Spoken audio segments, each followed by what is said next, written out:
Hello everybody, welcome to the video. We have a very interesting one for you guys today. We decided to do a two-part series on our very haunted town of Pen Argyl. In part 1, Jake, Sarah, Nate, our sensitive friend Corey, her boyfriend Josh, and myself all investigate a baseball field and the backside of a building. I will not disclose what this building is. Be sure to drop a like on the video and please don't forget to subscribe. It is a small click for you guys, but it means the absolute world to us. Stay tuned to the end of the video for the funny moments in the investigation. Thank you all so much and enjoy. Pen Argyl is located in the Slate Belt region of Northeast PA. So what is the Slate Belt? It is an area that combines 3 towns where slate is found almost everywhere underground. Slate mining is what put this little town on the map, so to speak. At one time, these quarries accounted for over half of the United States slate supply, making it a great business to be in. Lots of money to be made and opportunities. So what happened? This once booming town goes quiet and broke.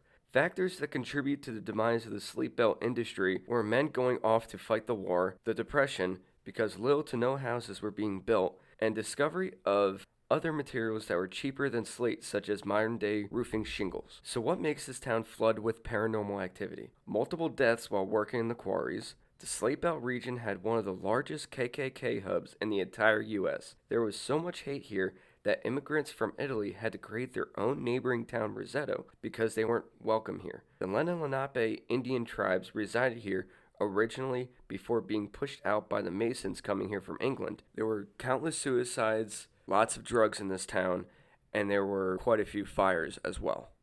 So before we start the investigation, I actually called my mom to do a brief interview. She lived in town for almost 30 years. Her experiences in our childhood home and just in town in general are fascinating. Got my mom on the phone. Before my mom talks about the hauntings in the house, she actually has a story about the KKK. I rounded the corner and I almost bumped into a Ku Klux Klan fully dressed person in the robe and the hat, the face covering. Okay, well, one night I woke up and I thought, or I did see a figure at the side of my bed, and he looked like Abraham Lincoln with the top hat. And then we had taken some pictures at Christmas, and there was a reflection of, I believe, an Abraham Lincoln type figure in the window, like a reflection. A lot of disturbances. We would hear furniture moving in the attic. Nobody was up in the attic. I didn't really have many furnitures up there. And the one time we were sitting in the living room, my husband and I, and we heard furniture moving. And I looked at him and I said, "You heard that?" He's like, "I think I did." And he was never a believer, quote unquote, but I think he became one then. So for this investigation, we have a special guest tag along. Sarah's friend Corey, she is a sensitive who can feel, sense, and sometimes see things that the rest of us can't. Decided to tag along with us along with her boyfriend Josh. They have been on many investigations doing like house cleanses and stuff like that. Then there was Sarah, Nate, Jake, and myself. John wasn't feeling the greatest, so he decided to not tag along. To start out, Sarah, Corey, and Nate decided to stay behind the building while Jake, Josh, and myself went up to investigate the baseball field. So to start out, you can see that Nate, Sarah, and Corey were further back behind the building, and the stationary camera that we have set up on the opposite end picked up what sounds like whispering.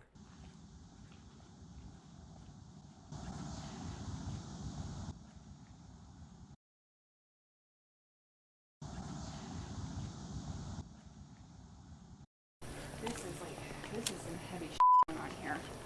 Like, do you think some stuff occurred down here, or do you think it's kind of down here because it's just in the ground? I don't know, it's like my heart is freaking racing right Yeah, now. I can tell you're like panicking. And it's not a good feeling. It's not a good feeling like at all.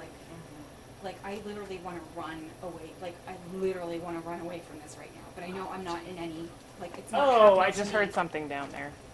I just heard something down there. What did you hear? Like, stones or something. Like, shh. Was it a bug? No. When you leaned forward, did you accidentally push something maybe down in there? No, I had my knee right here, Okay. and I was just kind of. All right. You know what? Set that up, and let's just start asking questions. Okay. I don't know, but let's just try it. So at this point, Sarah decides to pull out the dowsing rods. Right now, Nate has the camera and he starts to have chills. This is the middle of summer, so it was a solid 80 degrees outside. God, I'm getting chills. Are you? Mm-hmm. Use your energy and move these rods for us. Straighten them out. Make them both point straight if somebody's here.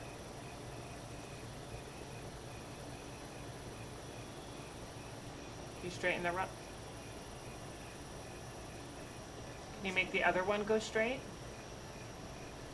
So they're both pointing in the same direction.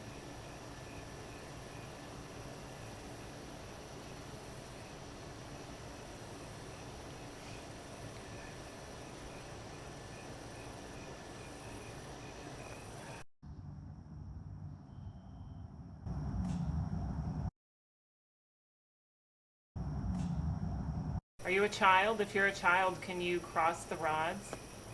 If you're little?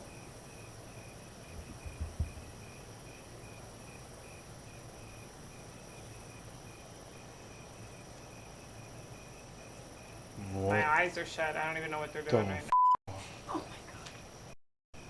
Can you show me where you are? Where are you standing? Can you point to where you're standing? So right after Sarah asks that question, the rods start slowly moving towards Nate. Now Nate gets uncomfortable, so he decides to get up and move away, and the rods just keep following him around Sarah.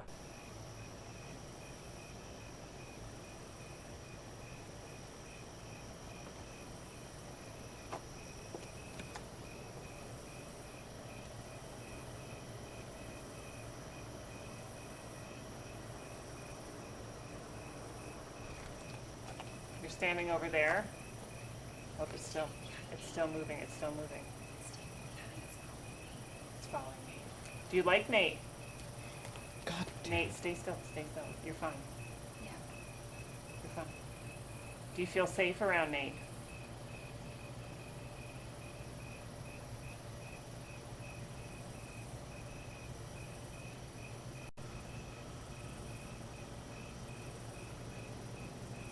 Oh, it just keeps pulling towards Nate more and more.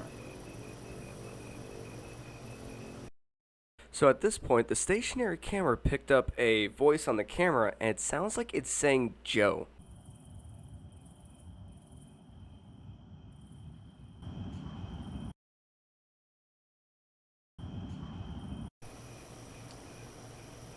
Can you point to both the rods where you're standing? Can you show me where you're standing?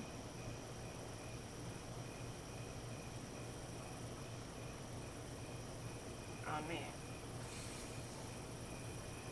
I was standing behind you. So Jake decides to stay over at the dugouts with his thermal, while I walk over on the opposite end by some bleachers and do a spirit box session. Josh kind of wanders around, and a few moments later, he decides to go meet up with Sarah and the rest of the group behind the building. Oh, yo, I just saw a mist.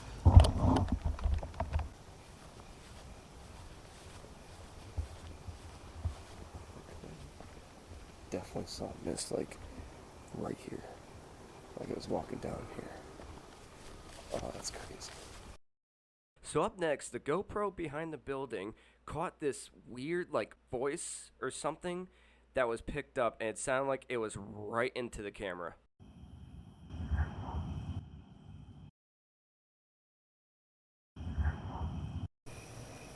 Okay. Do you like that you have somebody here to speak to? Can you cross these? If you're... Oh. Wow, that just hit you. Whoa, whoa, whoa, whoa, whoa.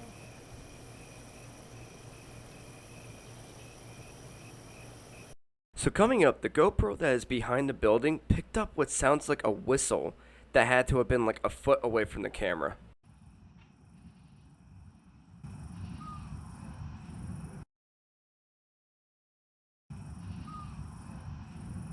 Are you stuck and unable to move on from this area?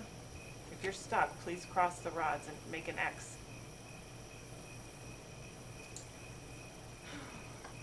Do you hear how hard that's hitting the other rod? It is really strong. I might want to go home after this, I'm not even gonna lie. I'm just really hot right now. Like I'm sweating, Well, just standing here. do you want to sit down? Do you want me to take over filming? And you can No. go shake it off? No, I'll be fine filming, but Just really, like, tired, faint. Well, sit down. Sit down for a minute. Well, I'm not tired and faint as in, like, I'm about to collapse. I'm just, like, I don't have a lot of energy. I might have used your energy to communicate. It just yanked back over to Nate. Now up next, the stationary camera up by me and Jake caught what sounds like a distant yell.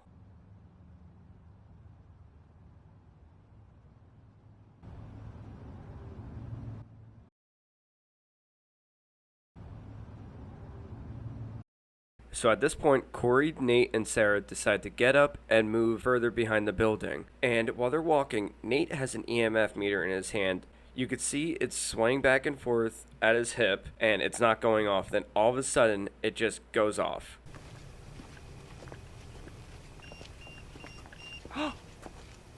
Hold it over that way. Maybe it was the light. Put it under the light. No. Go back up a little bit. Okay. My phone's right here. We'll swing it by it and see if it goes off. Nope. So coming up, as Nate is saying that he doesn't want to be there anymore, he's walking back up the stairs. You could hear this deep, almost like a moan. It almost sounded like an opera singer singing like very low, like ooh. Somebody came in here. Like, I really do not want to be here Okay. right now. Well, Nate, go out. Go out. You can Well, go not out. like this whole entire area. It's just... You can go out. You can go out. You don't have to be with us. So coming up, the stationary camera that's up by me and Jake up on the baseball field caught this weird noise, and I honestly don't even know how to describe it.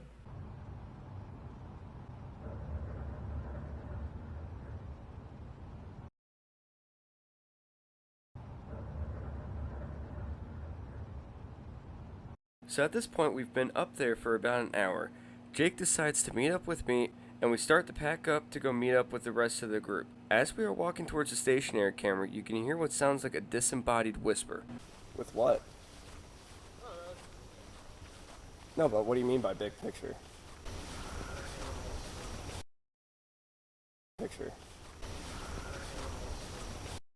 So coming up, the camera behind the building picked up what honestly sounds like chanting, and it's actually like really creepy to listen to.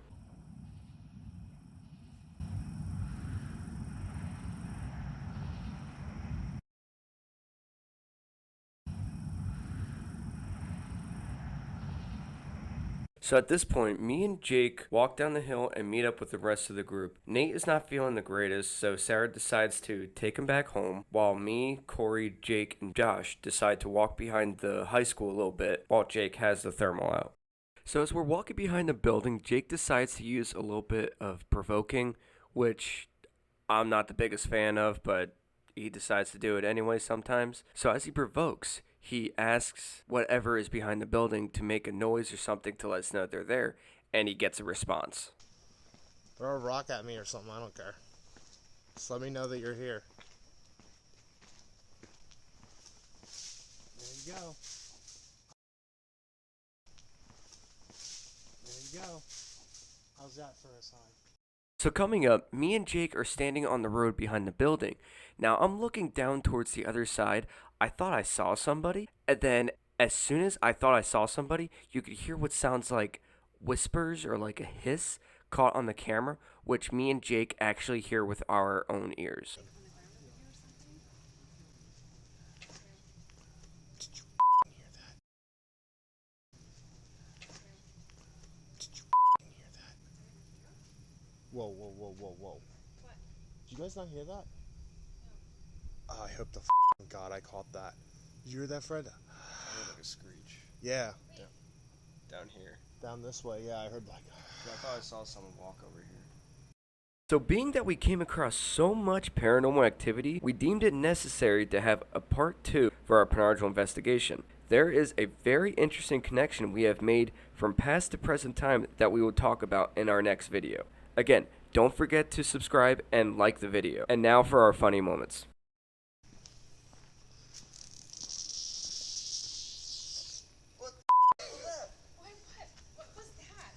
It's an insect.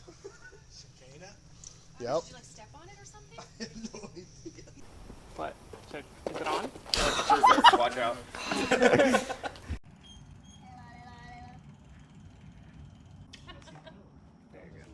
And here. Turn this on, hold the power button.